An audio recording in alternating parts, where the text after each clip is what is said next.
You join us in the middle of arguably QPR's toughest period of the season as we face the trip to sixth place West Brom, which we'll be previewing shortly, before we head to eighth place Middlesbrough in midweek.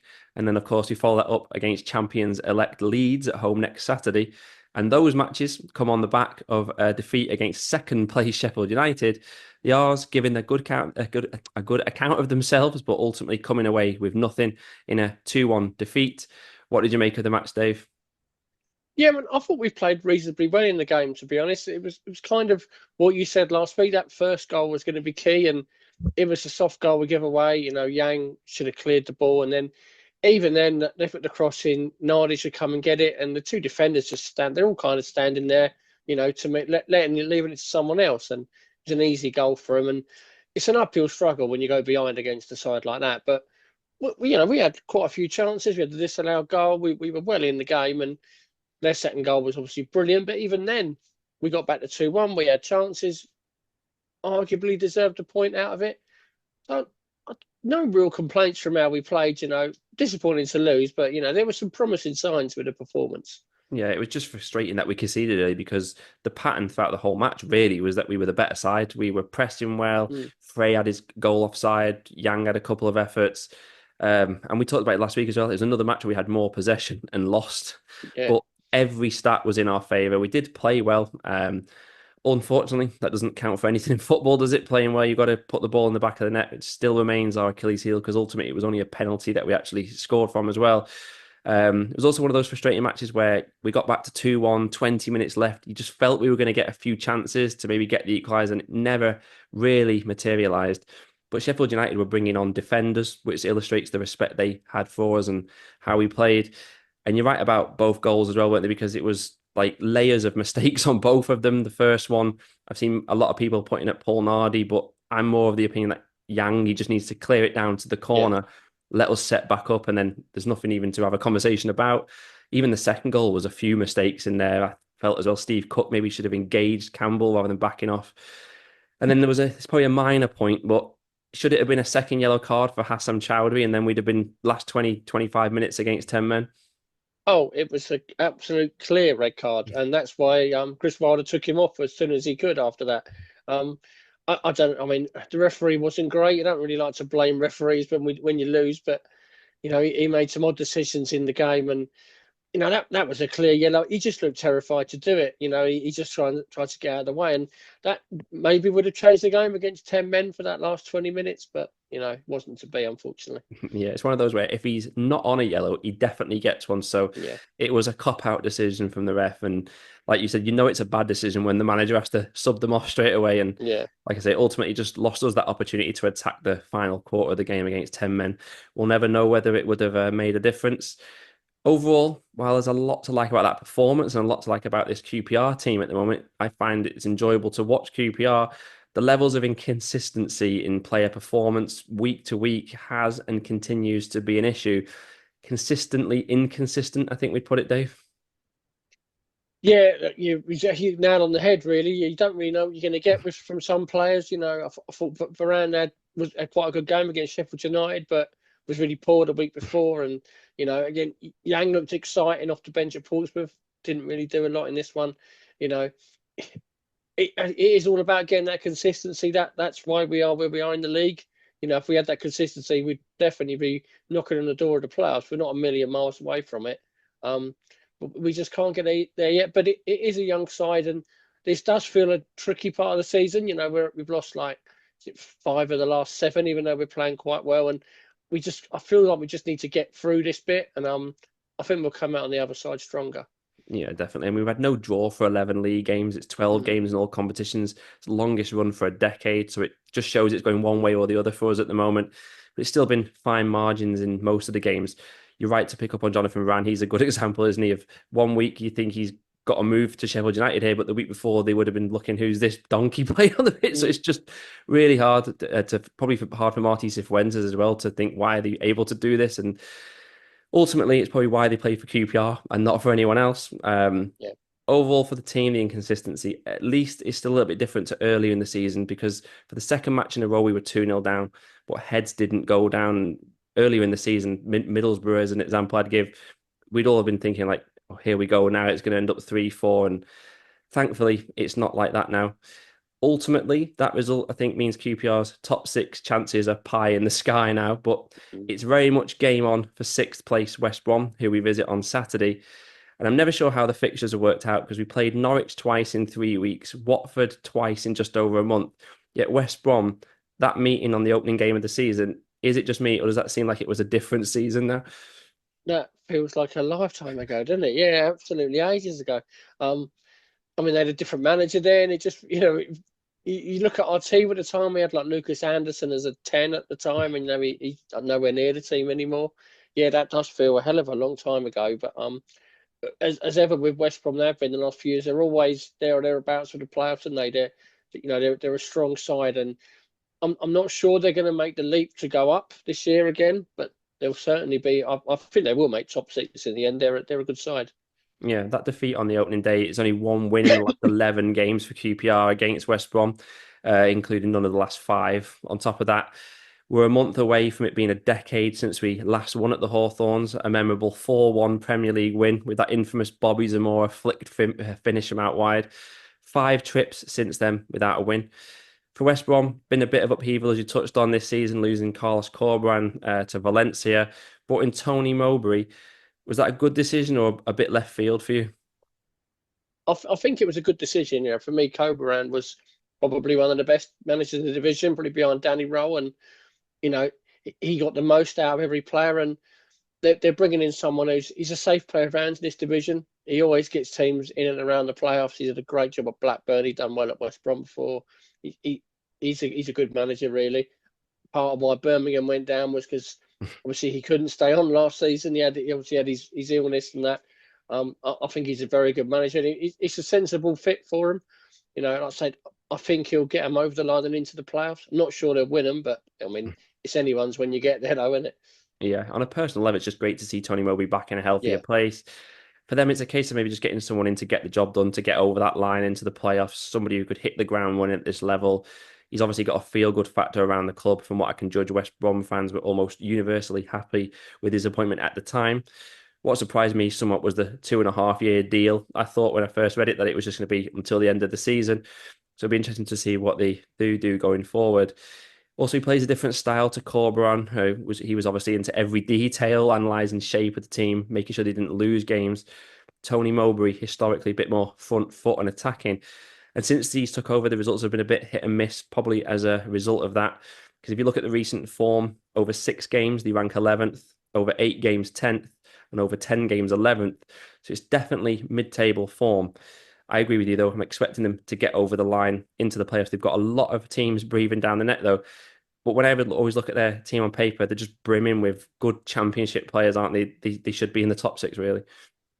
Yeah, I mean, I watched their game against Leeds last weekend, and you could see when they were more than a match for Leeds for a lot of that game. That they were really good, and you know, I agree. I think they should make it. With Mowbray, he is a bit more attacking, so you before they were kind of worst case they were going to draw. Now they're a bit more open. They could get beat. They're more gettable, but I think they'll have more than enough to make the top six. It's a hell of a race to get there, but I look at the teams below them and I just think they're stronger than quite a few of those. Yeah, they do draw too many games. That's ultimately, I think, what stopped them being higher in the top six. But they've only lost 7 games all season. They're a tough nut to crack. They've only lost 2 home matches all season, which is a warning sign for QPR travelling there. And they've only conceded 11 in 17 home games. But that, for them, is a good foundation to obviously push on. And Adam Armstrong from Southampton, incredible loan signing in January. I always like Mickey Johnson, their winger, whenever I see them. They're strong at the back with Darnell Furlong, our old friend, and obviously Kyle Bartley. They're, like I say, just a very good championship team. And they come into this match on the back of that excellent draw away at Leeds. You mentioned only the 4th time in 18 home games that Leeds have dropped points. So West Brom should be coming to this full of confidence. And let's face it, this is a match against QPR for them in between matches against Leeds and Burnley. So they'll have earmarked this as 3 points they need to get with multiple teams breathing down their necks.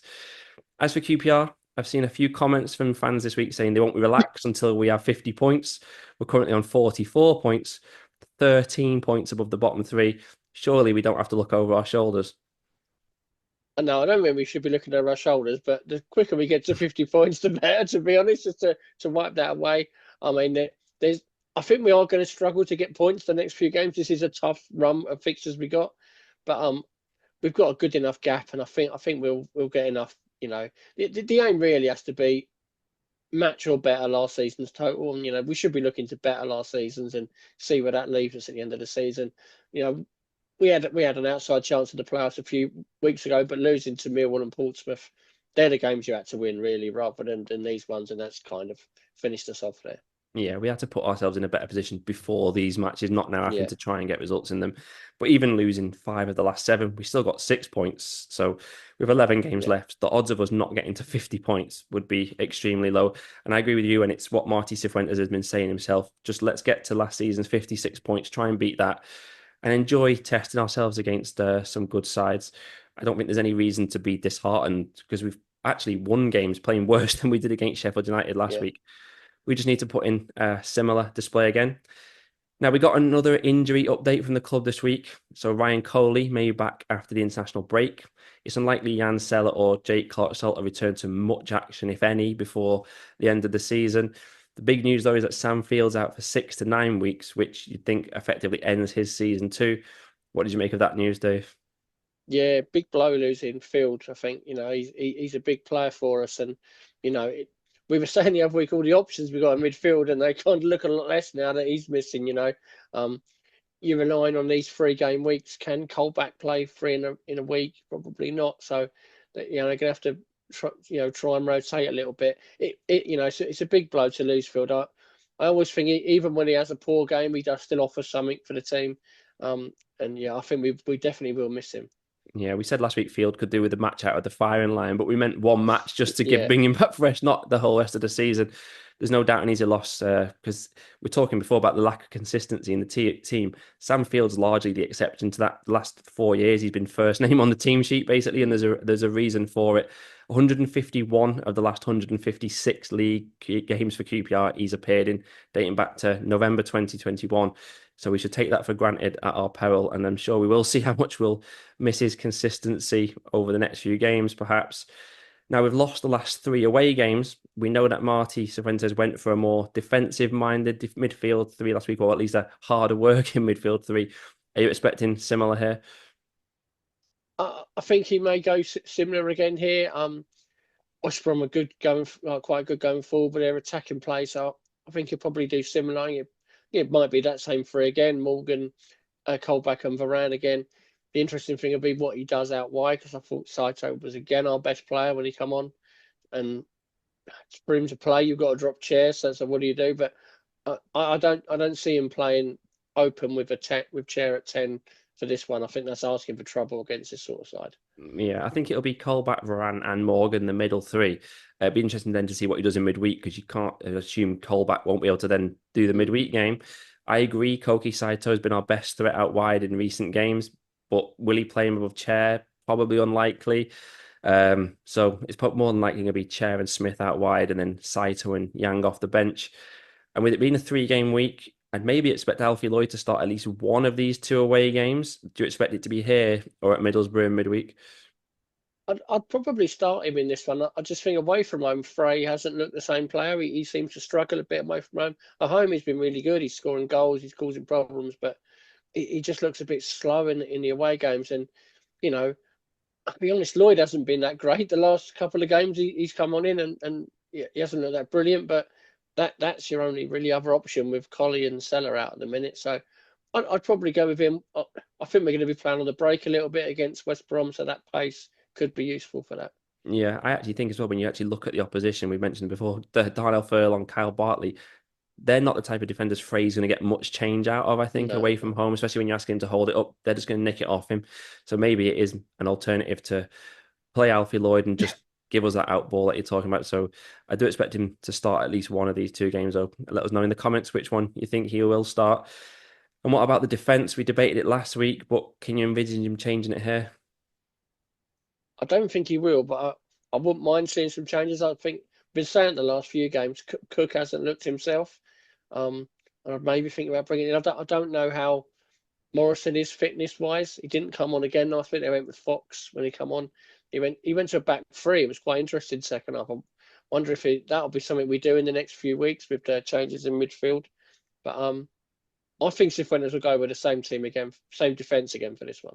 Yeah, that's an interesting point, isn't it? To think he could maybe then have three central defenders, play with the wing backs, then it gives you a different option in midfield. But he's very, very rarely, I don't think, ever started with anything other than four at the back since he took over. I can't see him changing the defence for this one, actually, but it would be interesting to see what he does in midweek if the result goes badly at West Brom. And I guess that takes us on to our predictions for the match. So I just touched on it before. We've lost 3 away games in a row. We haven't lost 4 away games in a row for over 2 years since we had that period between Neil Critchley, Gareth Ainsworth taking over. Can we avoid another defeat here? We can. I think if we play like we did last week, we can definitely get into a game. And I think it'll be close, but I just think they've got our number a little bit. West Brom, they're a bit better than us, and they're very good at home. I think it'll be close, but I think it's maybe 2-1 again. Yeah, I've got to be honest, I'm not optimistic for this one. West Brom with lots to play for, as we've touched on. QPR as well, they're a bit of a bogey side for us. I always feel like we don't match up well against West Brom for whatever reason. Even when we play really, really well, we still seem to only ever come out with a draw at best. They've got loads of sides breathing down their necks, so they can't slip up really. So it's almost identical to what I said last week. I think for us to get anything, we need the first goal. Give ourselves some belief away from home, get the away crowd. It's a big away following again for QPR. So get them nervous and let's see what we can do. But ultimately, a 2-0 defeat wouldn't surprise me at all in this one. And whatever the result, the R's are off to Middlesbrough on Tuesday. Brian and George will be back to preview that cruel midweek trip north. And then Dave and I will be back this time next week to look ahead to the visit of Leeds United.